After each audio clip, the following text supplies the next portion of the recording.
Assalamualaikum warahmatullahi wabarakatuh.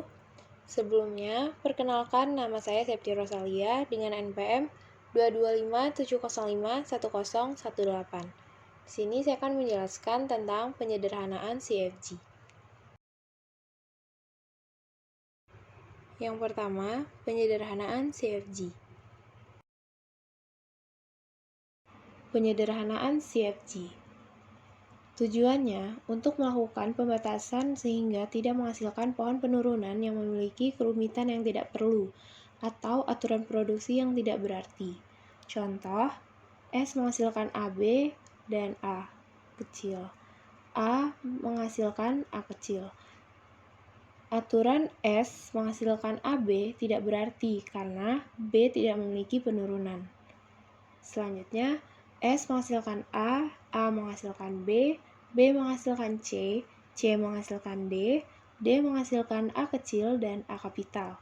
Memiliki kelemahan yaitu terlalu panjang jalannya, padahal berujung pada S menghasilkan A kecil dan D menghasilkan A kapital, juga menyebabkan kerumitan. Suatu tata bahasa bebas konteks atau CFG dapat disederhanakan dengan melakukan yang pertama, penghilangan produksi useless, kemudian penghilangan produksi unit, dan penghilangan produksi epsilon. Selanjutnya yang kedua, penghilangan produksi useless. Produksi useless yaitu produksi yang memuat simbol variabel yang tidak memiliki penurunan yang akan menghasilkan terminal-terminal seluruhnya. Produksi ini tidak berguna karena bel diturunkan tidak akan pernah selesai, atau masih ada simbol variabel yang tersisa. Kemudian, produksi yang tidak akan pernah dicapai dengan penurunan apapun dari simbol awal, sehingga produksi itu redundan atau berlebih. Contoh, S menghasilkan A, SA, ABD, BDE. A menghasilkan A, DA, kemudian B menghasilkan B, BB, A. Simbol A tidak memiliki penurunan yang menuju terminal, sehingga bisa dihilangkan. Konsekuensi nomor 1, aturan produksi S menghasilkan ABD tidak memiliki penurunan. Bentuk sederhananya menjadi S menghasilkan A, SA, BDE, dan B menghasilkan B, BB, A. Selanjutnya yang ketiga, penghilangan produksi unit. Produksi unit adalah produksi di mana ruas kiri dan kanan aturan produksi hanya berupa satu simbol variabel. Misalnya, A menghasilkan B, C menghasilkan D.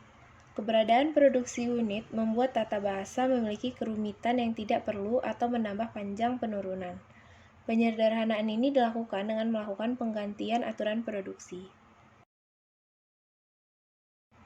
Contoh, S menghasilkan SB, S menghasilkan C menghasilkan D, C menghasilkan EF, D menghasilkan DD.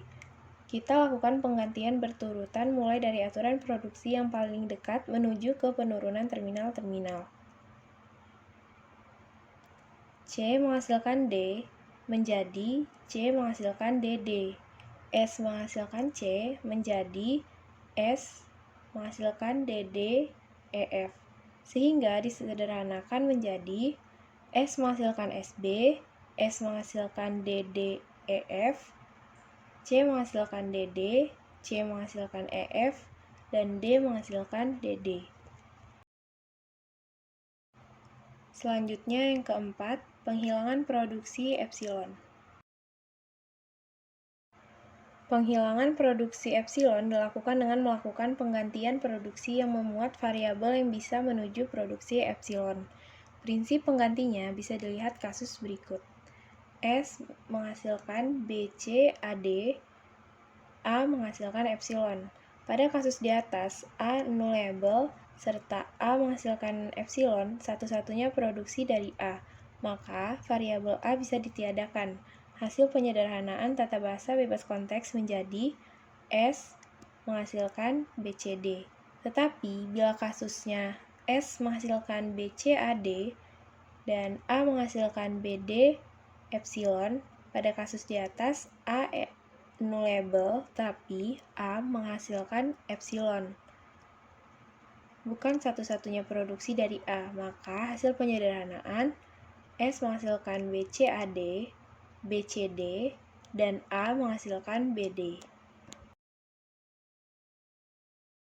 Selanjutnya terdapat contoh S menghasilkan ABAC, A menghasilkan BC, B menghasilkan B epsilon, C menghasilkan D epsilon, dan D menghasilkan D.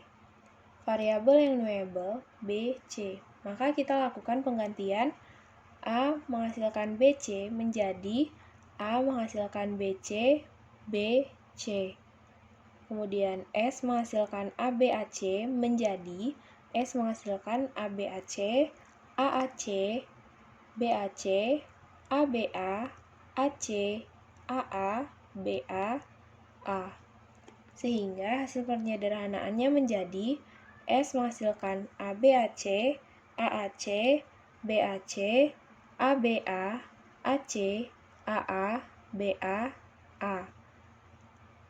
Kemudian A menghasilkan BC, B, C.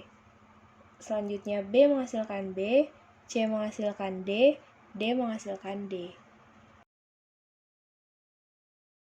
Sekian yang dapat saya sampaikan. Terima kasih. Wassalamualaikum warahmatullahi wabarakatuh.